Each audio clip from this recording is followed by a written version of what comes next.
Hey peeps, welcome back to Kimmy's Creations. For this episode, we are doing Carne Asada tacos with homemade Mexican rice and refried beans.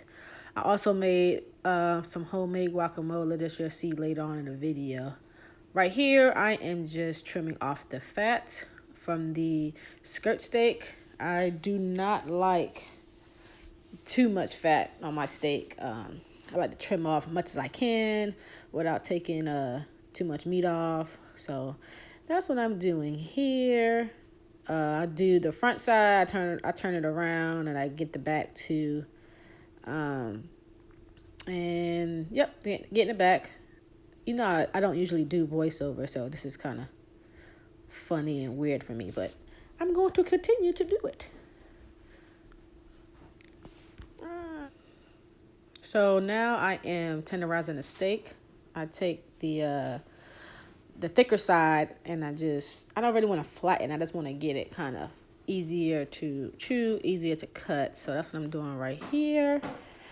Both sides, probably like 2-3 minutes. After that, I wash my hands, of course. And now it comes to the seasoning. I season with a few things. Might not be the traditional seasonings people use for carne asada, but this is what I use. Adobo, sazon, some salt. I don't really use pepper for some reason. I don't know why. Some granulated garlic. And I just season. I don't really measure my seasonings. Maybe I should, but I don't. Chili powder, so cumin. This is the first side I do it on. Onion powder as well. I say about 2 tablespoons, honestly. After I season them, I take a lime. I roll it around like that so I can get the juice out easier. It kind of loosens up the lime a little bit. So when I squeeze the juices out, a lot more juice comes out. I actually put it in the microwave too for about 30 seconds to soften it up a little bit. Then I get some olive oil. Now I'm getting some cilantro, and I'm tearing it up, not in big pieces, just to kind of help marinate the meat a little bit. I'm not putting too much, just enough to kind of sit with the meat. After this, I'm going to get a Ziploc bag, or you could use a plastic bag or saran wrap. And you're going to put the steak in there and let it marinate for at least an hour. I think I let mine marinate for about I want to say an hour and a half, maybe 2 hours, just to break it down and to get all the seasoning and everything in there. After that, I start on the vegetables that I'm going to need all throughout my meal. I'm going to end up needing these tomatoes for the rice and for the guacamole. I just cut them up really small. I didn't really want big chunks of tomato in here, so that's why it looks pretty small. Kept it real simple, just 1 tomato. I don't need that many. I think I actually had some left over by the time I was done, honestly. And after that, I start on the onions. Same thing. I cut them up fairly small. I don't like big chunks of onion in my food. I use the onion to dress the carne asada. At the end, I also use the onions in the guacamole, and I use the onions in the rice. Now I'm just cutting up the bunch of cilantro. I just bought 1 bunch, cost $1.50, real nice and cheap, goes a really long way. I cut the rest up so I can use it in the guacamole and in the dressing the carne asada tacos. After that, I start on my rice. I start by putting, I want to say 2 tablespoons of olive oil. You know, I don't really measure any of my things. I kind of go off in my head with a lot of the things that I use. But I just did it. I put enough oil to cover the bottom of the pan. I didn't put too much oil, just enough to cover the bottom of the pan. And I waited for it to get hot. I don't have a thermometer for it, but I did put my hand over it. After that, I put the rice in. And this is where I start to brown the rice. I want the rice to be brown but not burnt. So I kind of keep going back and forth, checking it, stirring it, making sure it does not get burnt. These are my new Aisha curry pans, so they won't stick to the bottom, thankfully. But yeah, and I also use a wooden spoon. I don't use metal spoons in any of my pans at all. It will scratch up the pans. But yep, I keep stirring it to make sure it coats evenly. After stirring it, I start to realize, okay, it's brown enough for me. So now I want to add in the onions and the tomatoes so they could kind of start cooking with the rice. You don't have to do this part. I mean, I just wanted to do it because the Mexican restaurant that I go to, they have bits and pieces of onion and tomato in their rice. So I was like, I think I'm going to give it a try and see if it tastes the same or what works out. Stirring around and still browning it, keeping it nice and simple. Yep, and it's still going. I know this part's pretty long. Since you guys are watching my rice cook, you might as well go ahead and click the subscribe button. Make sure you subscribe. Make sure you comment, you like. Also, share if you're on Facebook or you're sharing this on Instagram or Twitter. I don't care where you share that. Just share it. I don't care if you tag me. Just share it. See, now I'm making sure the rice is good. I think at this point it was pretty good for me now.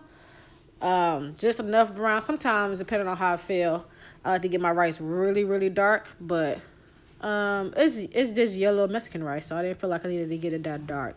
Plus, the color from the bouillon will help bring it up a little bit anyway. So now I'm going to hopefully start seasoning my rice. To season it, I use just simply salt, pepper, garlic powder, a little bit of onion powder. I know it's kind of redundant seeing that I got actual onions in there, but hey, couldn't hurt. And I also use 2 cubes of the tomato-based chicken bouillon. I think that's how you say that word. Hopefully I'm saying it right. I'm sure y'all tell me if I'm not saying it right. And garlic powder, of course. I use garlic powder on everything. Some cumin. And I think that's it. I didn't use that much. I only used a cup of a half of rice. So I didn't have to do that much. I didn't make a really big pot. You know, it was only just me and the boys and Cedric Sr. So I didn't have to make that much rice. But we do got some bit of leftovers. After seasoning, I add the bouillon in there. Mix it around a little bit because bouillon is really hard and it has to dissolve a little bit. For every cup of rice, you need double the amount of water. So for my cup and a half of rice, I use 3 cups of water. And you know, water to me means chicken broth. So I use 3 cups of chicken broth. I used the low sodium one only because that's why I didn't add that much salt to it. If you use the low sodium, you don't have to. If you use the regular one, you don't have to add much salt. If you use the low sodium one, you can salt it how you want to. Now I'm letting them come to a boil. Once it comes to a boil, I'll stir it one more time, and then I will put the top on and let it simmer until there's no more water in the pan. Once that happens, I take it off the stove and let it rest. Now I'm starting the steak. I let it marinate for about 2 hours. So I grilled mine. You don't have to grill yours. You can use stove top. You can put it in the oven. It really doesn't matter. I just decided to grill mine because it tastes better.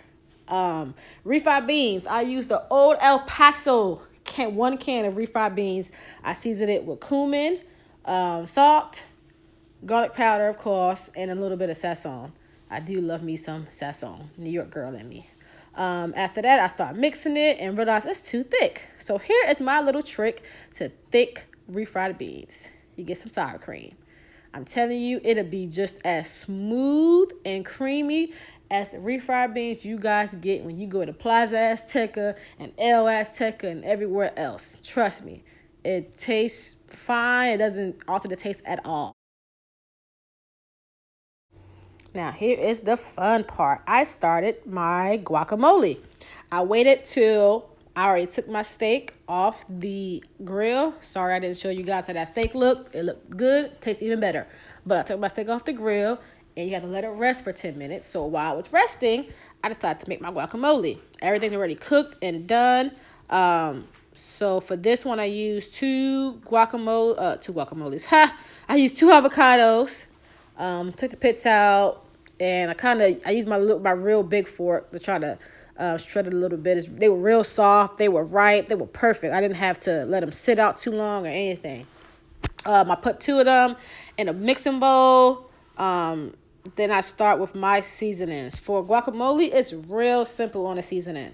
You just use salt, garlic powder, lime, tomato, and onions. You can alter it how you want to. Some people put extra stuff in their guacamole, but I like to keep it real simple. I put 1/2 of a lime into it, a little bit of salt. Then I put some lemon juice as well, just a little bit, some onions, and some tomatoes. Mind you, this is fresh onions and fresh tomatoes. If you don't like that stuff, I don't know why you're eating guacamole. But also garlic powder, and I just mixed it. And it was done. After mixing it, I make sure it's real nice and creamy. I can do my little taste test to make sure it's a taste that I wanted, and I did my little dance. Yeah. Okay, now I am just heating up my tortillas. I use corn tortillas. Obviously, it's carne asada. You cannot have carne asada tacos without corn tortillas. So I just greased up my little flat grill pan and threw some olive oil on there and threw my corn tortillas on there. You can get them as brown as you want to. I didn't get mine too brown. I don't like them burnt or anything like that. So got them brown, flipped them over, and after that, I made my tacos, and you're going to see the picture right now. Ooh, so pretty. Okay.